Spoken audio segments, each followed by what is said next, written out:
difficulties. But I'm just so grateful that thank you very much. I appreciate that little microphone action. We're live, and I am so amazed that that was the first interruption I've ever had in this 1 month of being with you live. So I'm Dr. Traci Kiernan. Welcome to live 12 Central Standard Time on a weekday. It is Tuesday, and we have had just an awesome, incredible day so far. And I am an essential healthcare worker, so I'm able to be in my office and working and taking care of people. And just right now, my 4 children just left. I actually took an x-ray of my son today. He had a trampoline injury. Trampolines are the best and the worst thing ever, and so he's doing fine. He's just not able to jump, not just on trampoline, but just jump hurts him. Jumping hurts him, and running really fast hurts him. But otherwise, he is fine. He is going to heal. Kids are resilient. But please, please, parents, if your kids are talking to you about symptoms, do not ignore them. Their body, and I would just say, I would urge you for yourself, if you are experiencing a symptom, it's your body's way of telling you that there's a problem, and we need to honor that.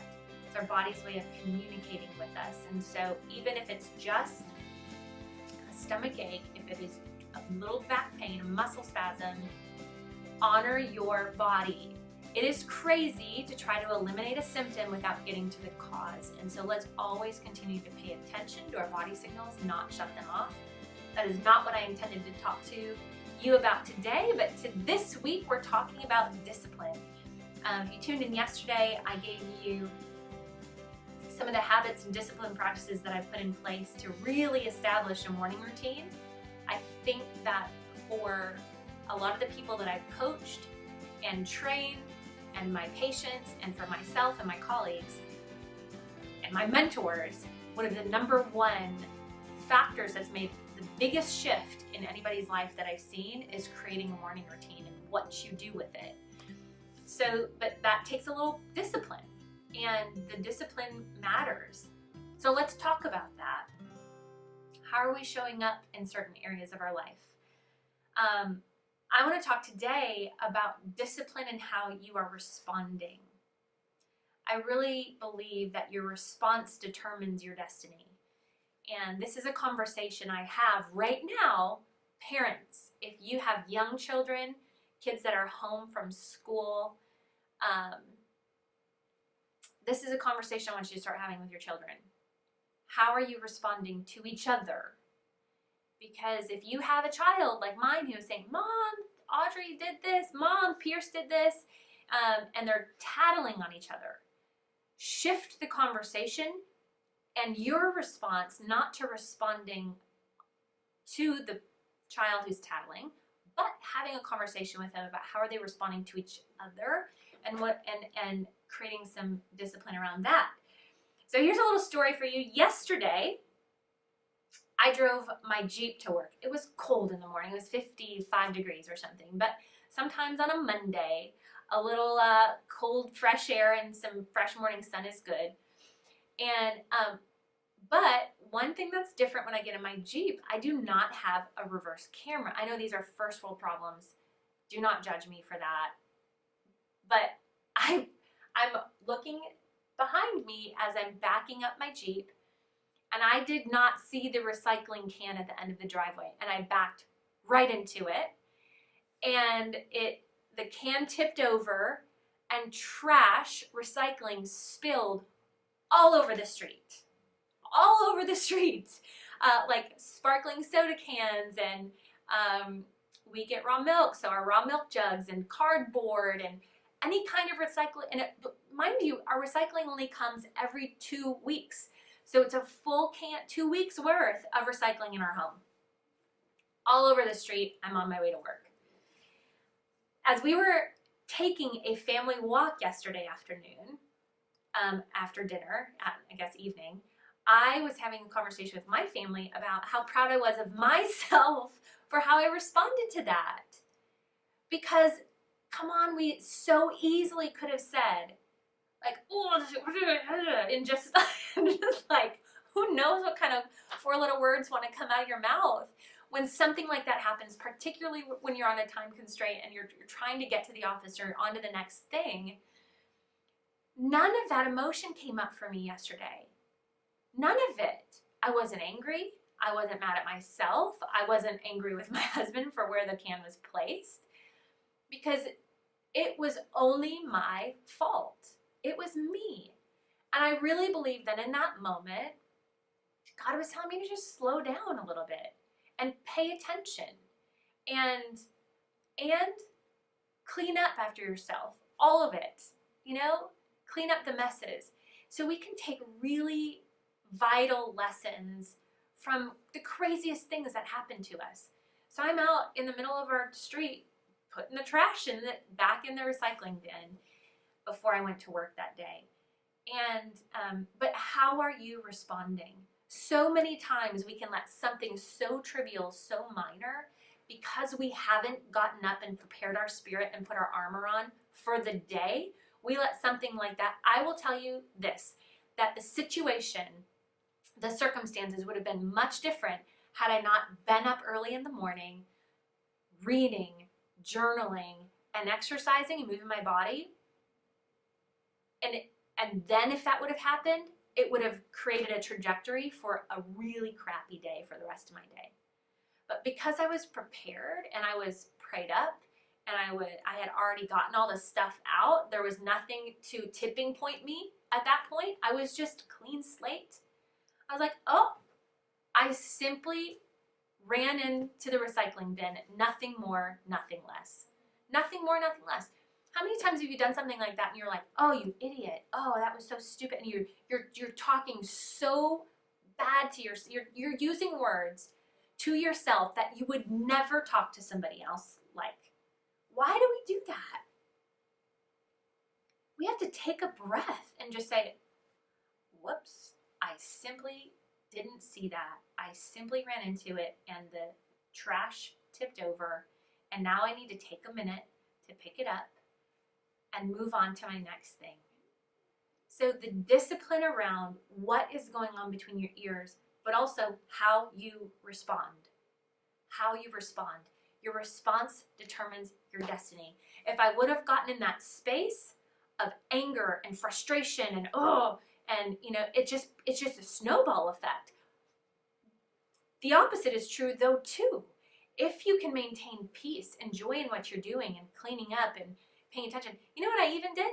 I made sure that the recycling, I'm like, is this an appropriate recycling thing? There was a glass bottle in the recycling bin. My city does not recycle glass anymore. So I moved that over to the trash. Like, it was just my approach. I'm not saying I do it perfect, but yesterday I showed up and I responded well. And I want to encourage you to celebrate the times in your life that you've showed up and you've responded well and attach to those times. Because, boy, can you agree that there's a lot of times that are hard and you don't show up the best version of yourself, and you're better off maybe not saying or responding at all than how you've responded in the past. So let's just do an inventory right now. Let's think about certain situations together, how you've showed up for your family. How are you showing up for them? Are you showing up present and loving and connected?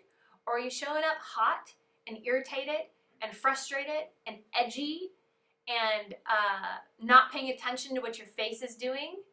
Because I'll tell you what, when I'm feeling edgy, I have to say, okay, what is my face doing right now? Because I know that I can have fire come out of my eyes sometimes, I think. And I know that my posturing can be one of defensiveness and not of presence and connection. So how are we responding? We have to have discipline around these things. Did you know that it's not just about the words coming out of your mouth? It's how you're showing up with your body, your physiology, okay? Because these two things sound very different. Hi, Jane, how are you doing? Hi, Jane, how are you doing?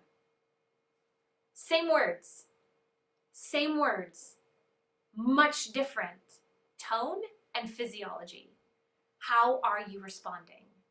Are your people in your life, even if you're having to talk to them on the phone or via Zoom or FaceTime or whatever, are they feeling like you're connected, or are you distracted?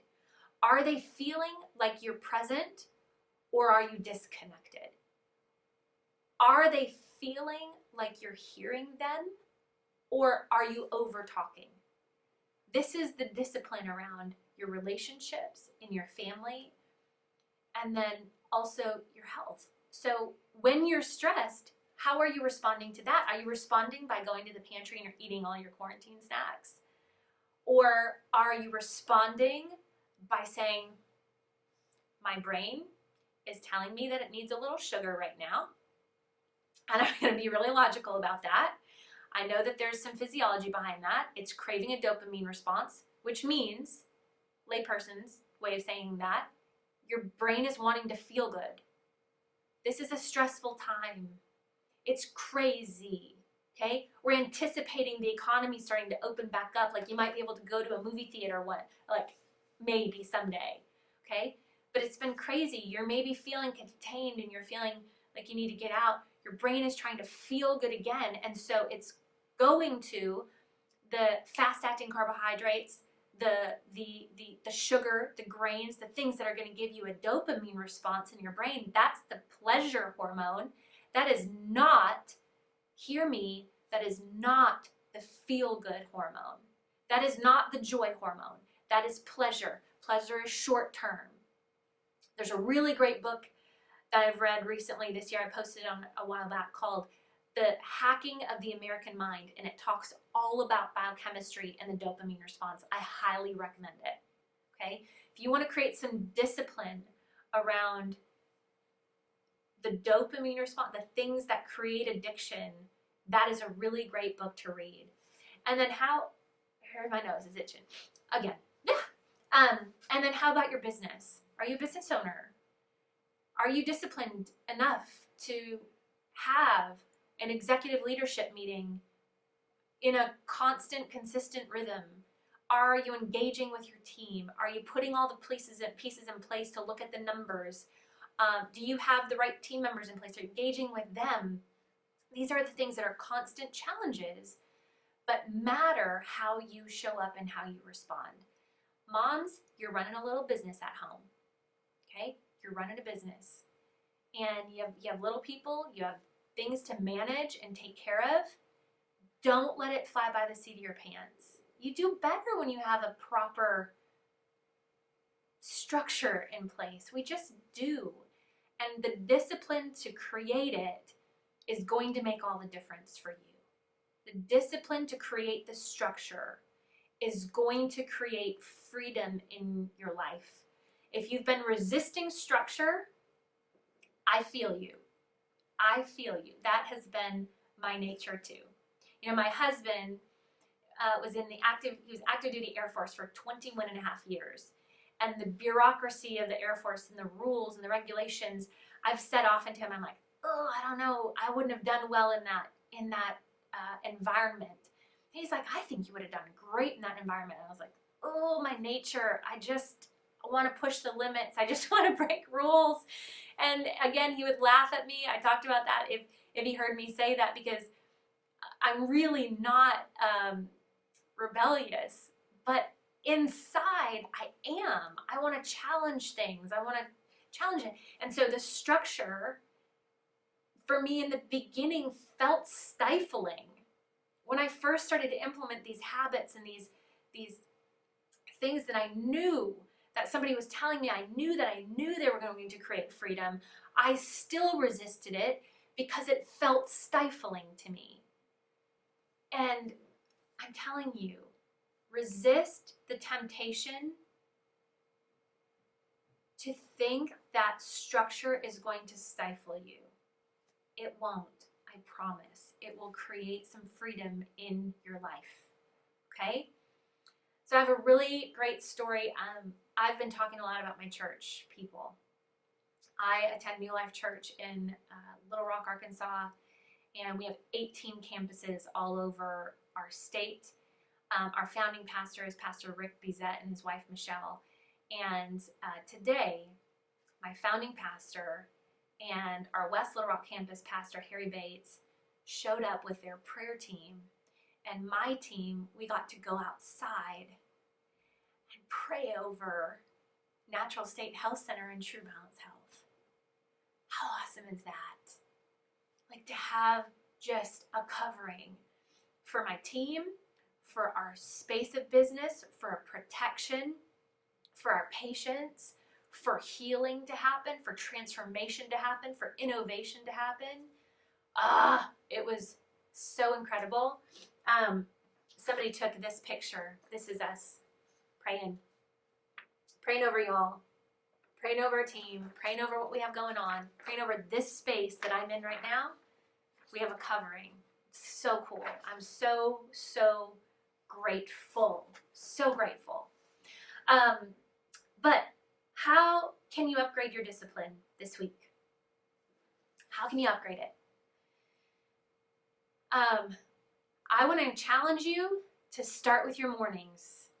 I had a conversation with a sweet young woman yesterday who was struggling in her life and struggling with some feelings of depression and anxiety. And I said, okay, here's what we're going to do. We're going to do 3 things. You're going to get more sleep.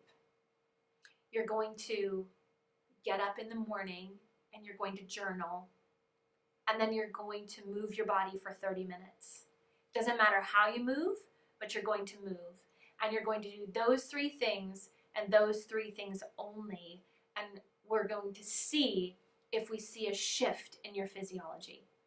So maybe that's you. Maybe that's the discipline.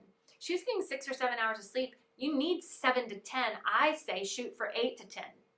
That's a dishwasher for your brain. If you're feeling like overwhelmed and you can't catch up and you're feeling depressed and anxious, boy, one of the best gifts you can give yourself is a little more sleep, a little rest, and movement. Move your body and then get those thoughts, those swirling thoughts out onto paper and see if that makes a shift for you. Maybe that's the discipline. Maybe that's how you need to upgrade your discipline this week, starting tomorrow.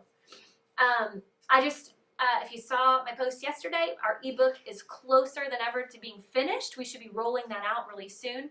And that is a week with me, a week for you, really 7 days for your health, things that we do because we're busy. We have, 5, 6 businesses now and 4 small children. And I just want to share with you some of the life hacks that I have to make it possible to eat well, to still move my body, to make it fun, to not feel overwhelmed.